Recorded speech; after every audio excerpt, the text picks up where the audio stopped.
Eu quero ler a palavra de Deus que está no Evangelho de Marcos, no capítulo 16, e o versículo 1 que diz assim: E passado o sábado, Maria Madalena e Maria, mãe de Tiago e Salomé, compraram aromas para irem ungí-lo.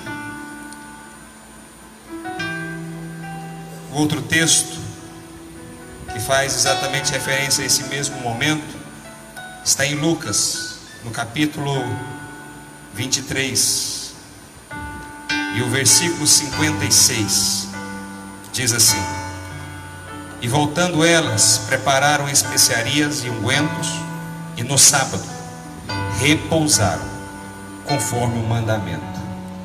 Espírito Santo, tudo aquilo que não provém de Ti para ministrar essa palavra, eu repreendo no nome santo de Jesus.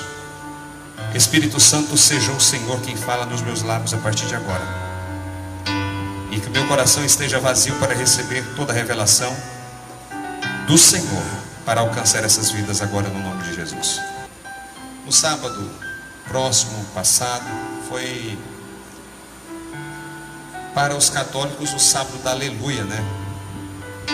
E é um sábado especial, é o sábado que antecede a Páscoa do Senhor. E naquele sábado eu estava meditando sobre o que representava esta situação.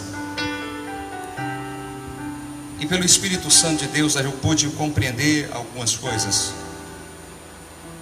E a primeira, e talvez a mais especial, foi que aquele sábado é exatamente o momento que nós estamos vivendo nesses últimos dias. Naquele tempo, quando Jesus morreu numa sexta-feira, houve uma angústia tremenda por parte dos discípulos e daqueles que acreditavam em Jesus. Os discípulos de Jesus ficaram preocupados. E um monte de dúvidas e preocupações começou a cercar a mente daqueles homens, daquelas mulheres. Todas as palavras que Jesus havia falado, toda a mensagem começou a entrar em xeque. E não há coincidência, Jesus morreu numa sexta-feira que antecedia a Páscoa, e tudo isso de forma simbólica, porque Jesus Cristo é o Cordeiro Pascual. Isso não é novidade para ninguém, mas havia um ritual que se fazia naquele período. Havia um processo de todo sábado que antecedia, toda sexta-feira que antecedia a Páscoa, havia procedimentos que se deviam fazer. Normalmente na sexta-feira eles paravam para comprar, para poder se preparar, para se organizar, para poder celebrar, para matar o cordeiro, para poder comer no domingo. No sábado havia o descanso, porque era rito da lei, e no domingo se celebrava a Páscoa do Senhor. E foi exatamente o processo que aconteceu naqueles dias. Mas não foi um sábado normal, não foi uma Páscoa normal, porque o Cordeiro Pascual, Jesus Cristo, deixou uma série agora de dúvidas sobre se ele de fato ressuscitaria ou não no domingo.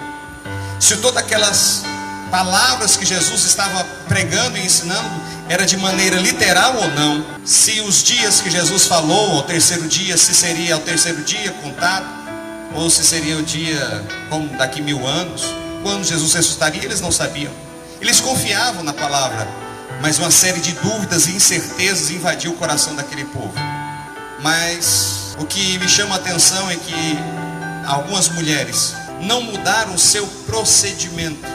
Não sei se inspiradas pelo Espírito Santo ou movidas por um sentimento humano de compaixão por Jesus, de amor e de afeto por Ele, resolveram então manter o rito, entendendo que Jesus era o Cordeiro Pascual. Então quando Jesus morre, imediatamente elas vão ali e compram algumas especiarias, compram alguns ungüentos para preparar um nardo, preparar de repente algo para poder embalsamar o corpo de Jesus, perfumar o corpo de Jesus. E elas fizeram tudo isso, e no sábado Elas poderiam sair e ir lá no sepulcro para poder visitar o corpo de Jesus, mas não fizeram. Elas resolveram ficar. Elas resolveram descansar. Elas resolveram obedecer à palavra de Deus. E elas esperaram. Quando elas puderam ir, no sábado, no domingo, logo de madrugada, elas saíram para poder ir ungir o corpo de Jesus. Há grandes lições que a gente pode aproveitar aqui. E essa não é uma mensagem voltada especialmente para o domingo de Páscoa. Não. É uma mensagem atual. Porque estamos vivendo exatamente esse tempo de incertezas. Nós confiamos nesse Deus poderoso e que todas as situações estão no centro da vontade de Deus. O plano de Deus está sendo executado. Se você ler a palavra de Deus, lá no capítulo 24, 25 de Mateus, você vai ver que esse tempo de pandemia, esse tempo de pestes, de guerras, rumores de guerras, terremotos, a Bíblia diz que é os princípios das dores, e todos nós sabemos que Jesus vai voltar. Mas como é que nós vamos nos comportar diante dessa situação? Como é que a gente vai se comportar? Esse é um tempo de incerteza, mas que para nós, servos do Altíssimo, temos a confiança de que todas as coisas estão no certo e está no centro da vontade de Deus. Então, se a gente não esperava de repente que essa situação acontecesse de maneira abrupta, como fomos pegos todos de surpresa, para o mundo inteiro dessa maneira, então o que é que Deus está falando? Como é que nós devemos nos comportar? Não há um manual literal de como a gente deve proceder nesse tempo da pandemia, porque todo mundo acha uma coisa.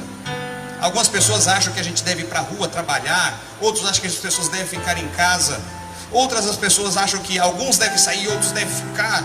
Todo mundo tem uma opinião formada, todo mundo acha uma coisa, mas o que é que Deus quer para nossas vidas? O que é que Deus está falando conosco nesse tempo? Deus nos submeteu a essa situação, e eu já falei isso algumas vezes aqui, aliás, todo domingo, todas as vezes que eu estou ministrando nessas lives, eu tenho falado. Esse é o 4º domingo. Domingo próximo, passado, eu não pude ministrar. Mas é fato que todos nós estamos angustiados, preocupados, achamos alguma coisa, mas temos a convicção de que Deus está falando com a sua igreja. Deus sempre vai falar primeiro com seus filhos. Deus sempre vai falar primeiro com a sua igreja. E Ele está falando conosco. Alguns de nós estão simplesmente como surdos, preocupados com todo respeito ao governo Bolsonaro. Outros preocupados com as suas empresas. Outros preocupados com a renda da igreja. Outros preocupados com o que vai haver de comer, com o que vai haver de vestir. Eu não estou dizendo que essas coisas não devam ser preocupantes, mas nós que somos servos de Deus, você, meu irmão, que é servo de Deus, temos uma coisa mais importante para nos preocupar. O que é que Deus está falando conosco?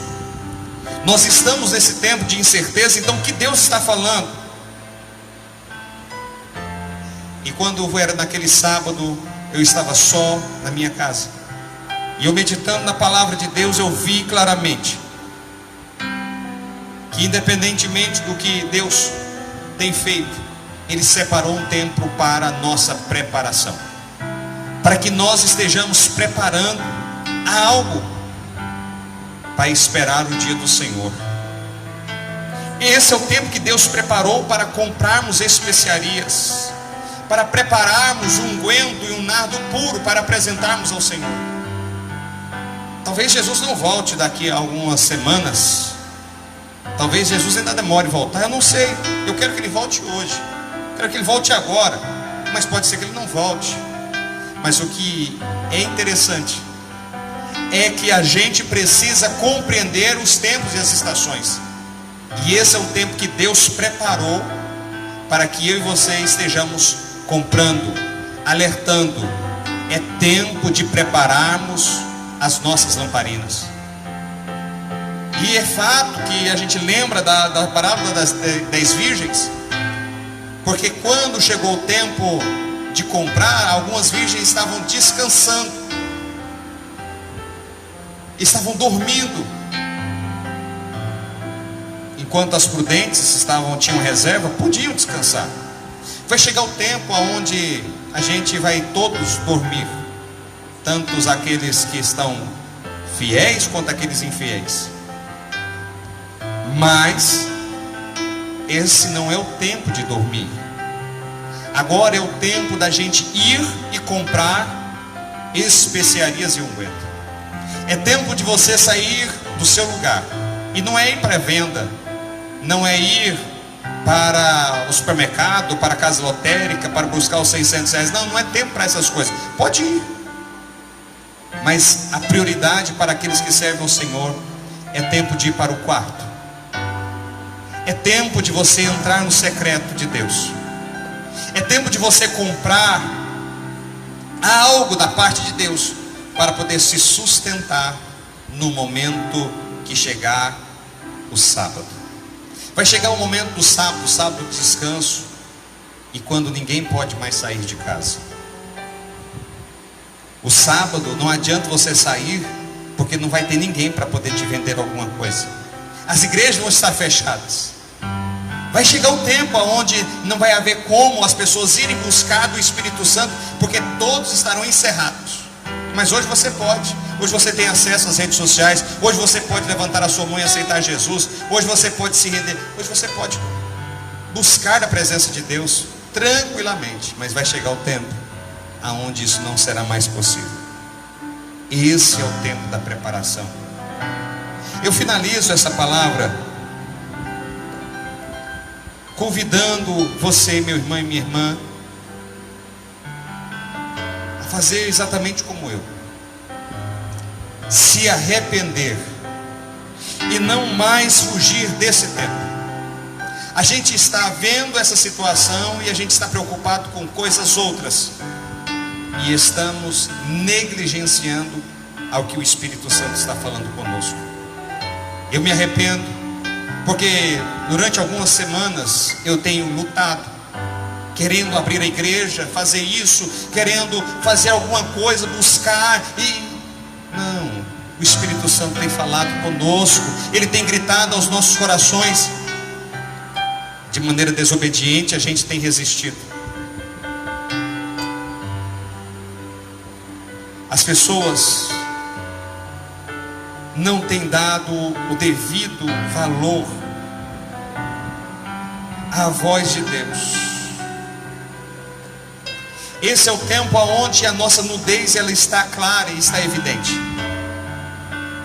Esse é o tempo onde a nossa vergonha está à mostra.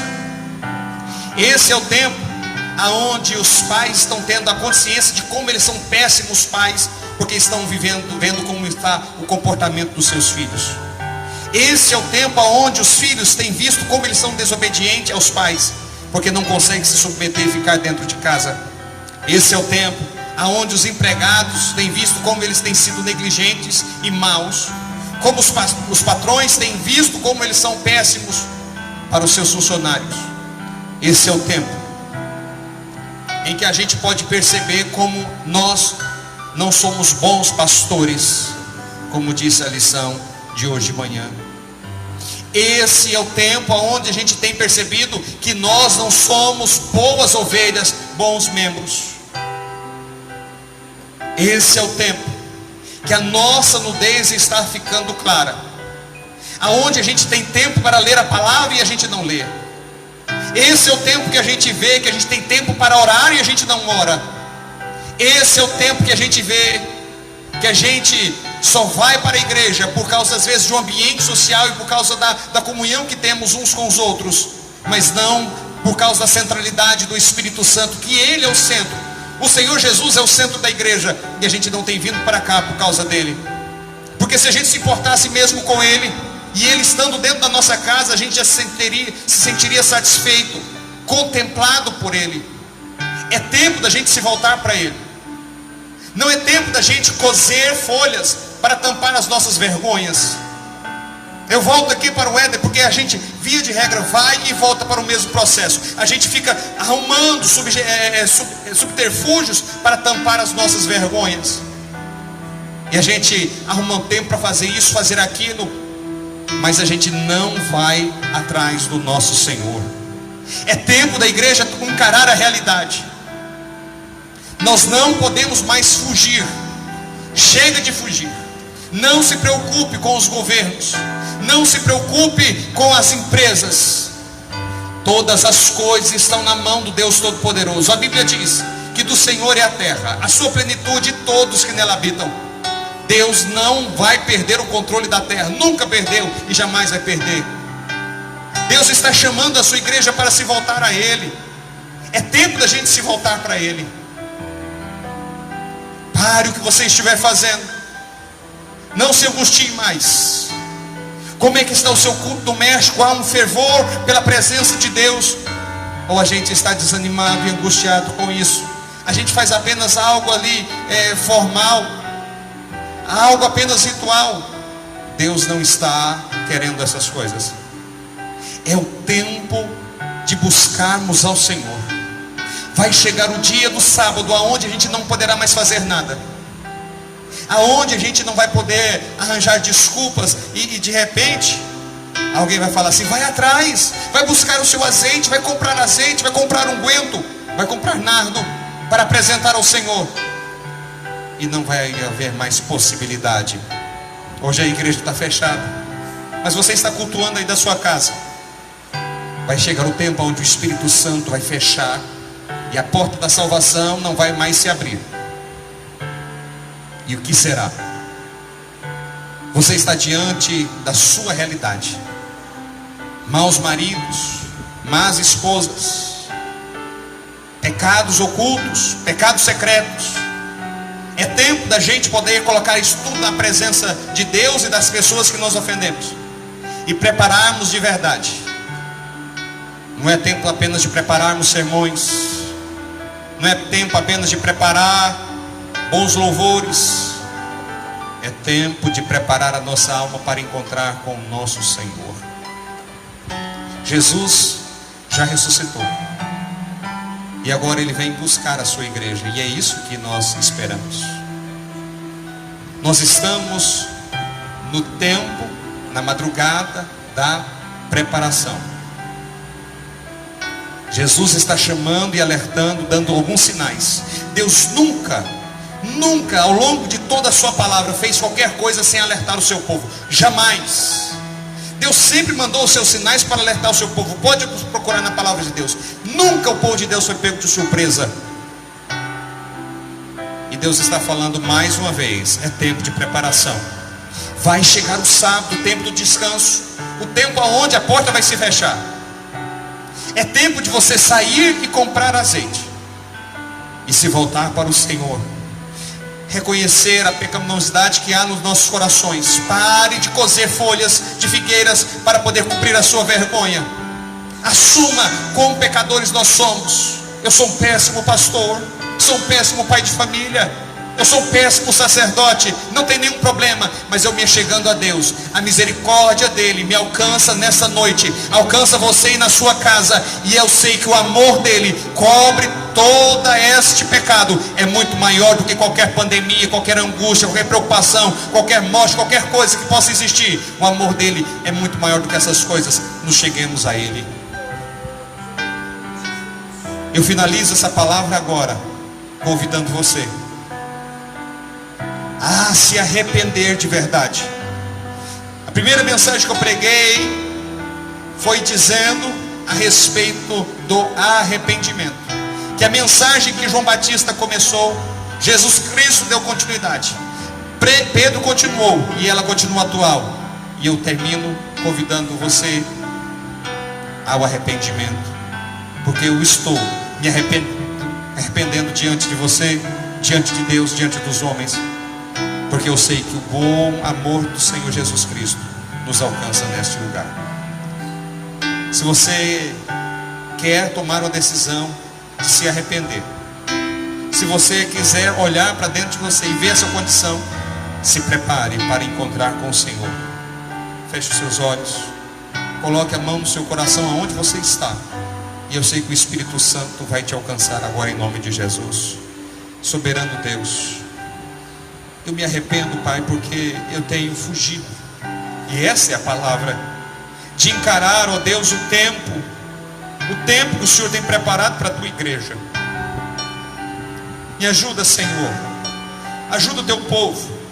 Ajuda a tua igreja a compreender essa palavra de uma maneira muito mais clara. E eu não sei quanto tempo vai demorar essa situação. E agora, Senhor, eu estou tão descansado que eu não me preocupo se o Senhor vai manter a igreja fechada mais uma semana, um mês, um ano, 10 anos ou 50 anos. Para mim não importa mais. O que é importante para mim, ó Deus, é a tua presença. E que isso seja importante para os teus filhos. Que a gente possa se voltar ao Senhor e celebrar de novo apenas a Ti, apenas ao Teu Filho amado Jesus Cristo. Faça com que a Tua igreja volte à centralidade do Teu Filho amado, e a gente possa levar o Teu Evangelho e trazer novas pessoas ao arrependimento, para que juntos possamos encontrar o Senhor nos ares. As pessoas, ó Deus, agora que de repente não são evangélicas, que ainda não são crentes, que reconhecem, ó Deus, a sua condição de pecador, eu quero te pedir, perdoe elas agora. E a tua palavra diz que nós ligamos na terra e ligado no céu. E isso não tem a ver com a autoridade do homem, mas a tua autoridade que está sobre mim. Não é em meu nome, mas é no teu. Perdoa os pecados dos teus filhos agora e muda a sorte deles, em o nome do Senhor Jesus. Em nome de Jesus.